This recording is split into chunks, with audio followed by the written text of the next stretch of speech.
tank. He's good at setting traps. Has crazy power that he believes in. He has a great chin too because he's a guy. He'll let you get out punches, and he'll still be coming at you. And then once he catches you, it's a wrap. Great. Crawford's one of the best switch hitters, I think, since Marvin Hagler, and one of the most skillful boxers alive. He has very good skills. He's one of my favorite boxers. He able to win this fight. Errol Spence was left stunned praising Terence Crawford's unreal training for the Canelo fight. Having shared the ring with him, Errol acknowledged Crawford's exceptional ring IQ and elite skill set. Watching Crawford's recent training, Errol couldn't believe the speed, precision, and masterful footwork on display. Terence looked like a monster in motion, sharp, explosive, and laser-focused. This version of Crawford is a dangerous force Canelo cannot underestimate. When Terence Crawford reflected on his battle with Errol Spence,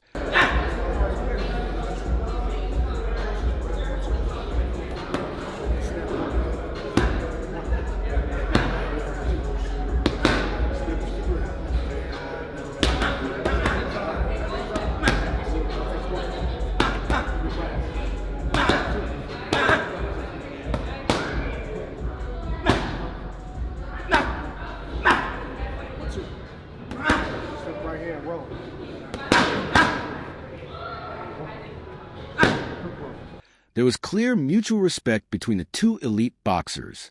Crawford, known for his patient and cerebral fighting style, emphasized how he systematically wears down his opponents before delivering devastating flurries of punches. Former world champion and analyst Chris Algieri brought a sharp perspective when comparing Crawford and Canelo Alvarez. According to Algieri, while Crawford has consistently dominated his opponents and maintained control in nearly every bout, Canelo has experienced moments where he was visibly overwhelmed, what boxing insiders call getting bossed. How hard does Spence hit? He didn't hit that hard. But he never caught you that clean. That was probably the best shot he landed. No, he caught me a couple of times, but I was surprised at how hard he didn't hit. Really? And given that everybody say, "Oh, he's a big puncher," he's this. I think he's just a volume puncher. I think he just wears opponents down, just wear them down. I don't think he has a one punch knockout. He have power, but it's not like boom, sleep. Right. What I mean? I think it's like bam, oh, boom, boom, boom, boom, and then he just wear you down. Right. Yeah. That is a difference, right? Because if you look at his career, you never seen him like knock nobody out with one punch. You never see him, dropping nobody with one punch. You always see him like wearing them down. That's why he goes so hard to the body, because he want to wear you down. Then once you get tired and once your body start weakening, everything started weakening. And those little punches that wasn't hurting start. One notable example was Canelo's loss to Dimitri Bivol, where Bivol's size, jab, and discipline dictated the fight.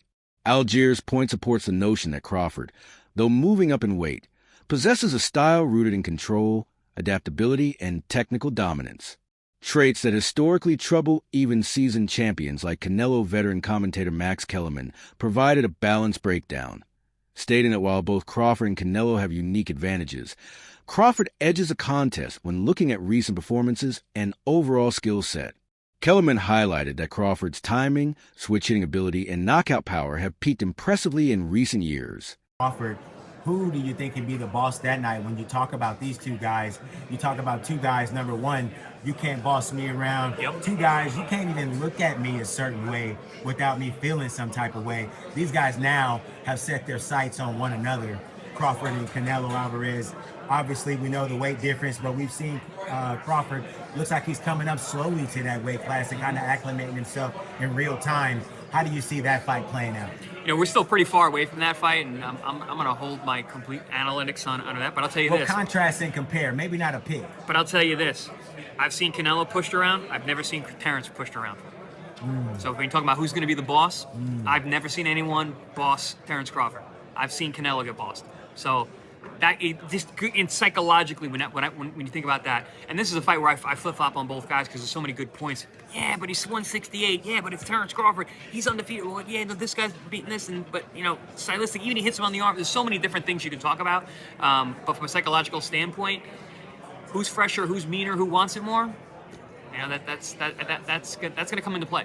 As a boxing fan, how much fun is it to see those two attitudes come together? It's kind of like the unstoppable force versus the immovable object getting ready to collide. I've worked a lot of Canelo fights, and Canelo fight weeks are great. He plays to the crowd really well. His fans are awesome. I'm thinking about the Caleb Plant situation. I'm thinking about the Billy's Joe Saunders situation. When he gets that in his head that he's got an extra chip, he becomes a really dangerous man. In contrast, Canelo, though still elite, has shown signs of slowing down, particularly in his movement and aggression.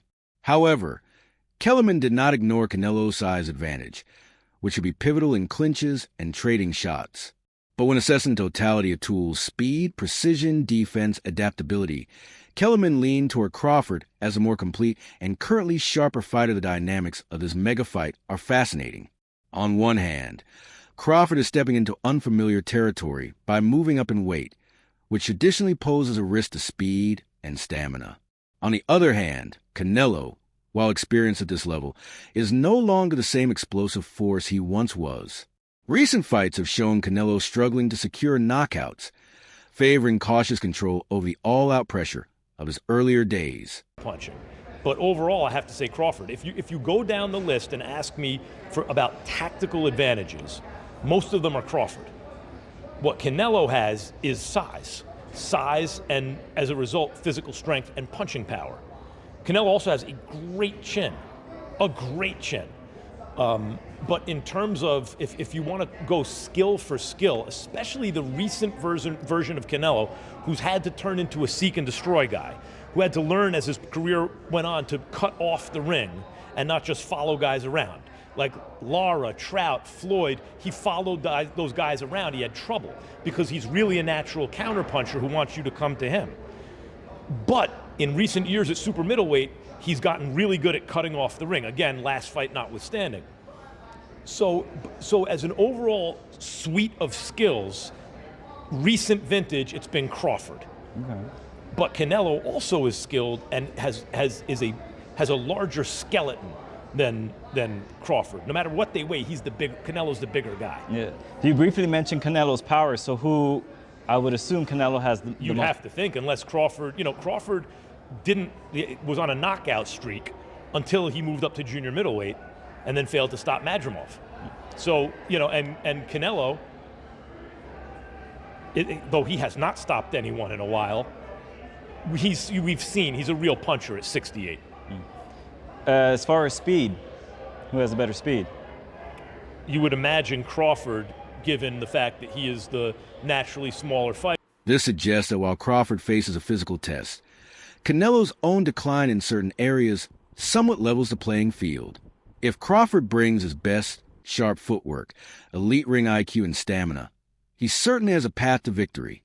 Young and rising boxing talent Abdullah Mason expressed confidence in Crawford, predicting not just a win, but shocking one for many spectators. He emphasized that Crawford's power, often underestimated, could catch the world by surprise. The general narrative has centered around Canelo being the stronger fighter due to size. But Mason's insight flips that idea, suggesting Crawford's ability to generate power through timing, angles, and precision might be even more impactful. In Dubai, maybe a month ago, I saw him. He's big, and he has very good skills. He's one of my favorite boxers. He able to win this fight. But there is a lot of but. And even not but, there is a lot of things, small things, which we don't know how he will deal with this. He need to get used to the power and pressure of 168 because it's big difference, to be honest. Maybe he will get used to it, and how he will be feeling himself at the same day when he will fighting, how his training camp will go on, a lot of things. But he's able, he has good skills, he's awkward, he can use two boxing stance. It gives him benefits, of course. I was at that same event in Dubai just before Christmas, and I saw him too, and I thought exactly the same thing, which is that he is quite big. Yeah. Size obviously is important. Jamel Charlo stepped up from super welterweight to super middleweight to box Canelo, and it didn't work at all for him. But Crawford is, I mean, he's one of the best fighters in the world, isn't he? I mean, If Crawford can connect cleanly and often, especially in the later rounds, Mason's prediction could become reality. Dimitri Bivol, the man who handed Canelo a recent loss, offered high praise for Terence Crawford. Having seen Crawford up close, Bivol noted that Terence has bulked up impressively and has the necessary skills set to win this fight. Bivol's opinion carries weight. He understands what it takes to beat Canelo and believes Crawford has that potential. He stressed Crawford's discipline, speed, and intelligence as key assets. When someone of Bill's caliber backs a fighter, it signals that this contest is far more competitive than it may appear on paper. And, you know, we ain't getting punched in the face, so let's just watch the show and enjoy, people. You know what I'm saying? Let's just watch what these champions do. No matter what they do, they're both great. They're both going to continue to be great, but by the end of the day, one will be above the other. Your eyes? It's not like, I think a lot of people are going to lean towards Canelo. I don't want to say it's like, I feel like for the fans, it's coming off 50-50. Like it's hard for me to really commit, because this is what happened, right? When Canelo just fought the Charlo, right? When he just fought Charlo, he knocked Charlo down. But after he knocked Charlo down and Charlo was using ring movement, he never hit Charlo with another big shot. Okay? This is what Keith Thurman is watching. I'm not saying like, oh, Canelo didn't do good. Like, Canelo dominated. That fight he dominated, right? But let's just pay attention to little details, right?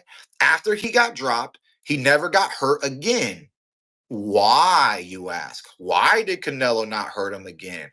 Oh, because he was on his bike, because he was using lateral movement, because he was watching with his eyes, and because he was being, you know, attentive with his defense, and he was able to make Canelo miss, but he was not able to make him pay. Keith Thurman offered a nuanced take on this showdown. He acknowledged that while the fight may seem even to casual viewers, deeper technical analysis reveals important imbalances. Citing Canelo's recent bout with Errol Charlo, Thurman pointed out how Canelo struggled when Charlo used movement and footwork intelligently. Despite being the aggressor, Canelo couldn't effectively cut the ring or land with authority once Charlo started utilizing ring IQ. Thurman used this to suggest that Crawford, who is even more cerebral and strategic than Charlo, could create similar and perhaps greater difficulties for Canelo. On his podcast, Joe Rogan, joined by comedian and boxing fan Mike Vaon, shared glowing praise for Terence Crawford. Rogan called Crawford a great and dangerous athlete, emphasizing his remarkable skills, mentality, and work ethic. He also pointed out that the Canelo fight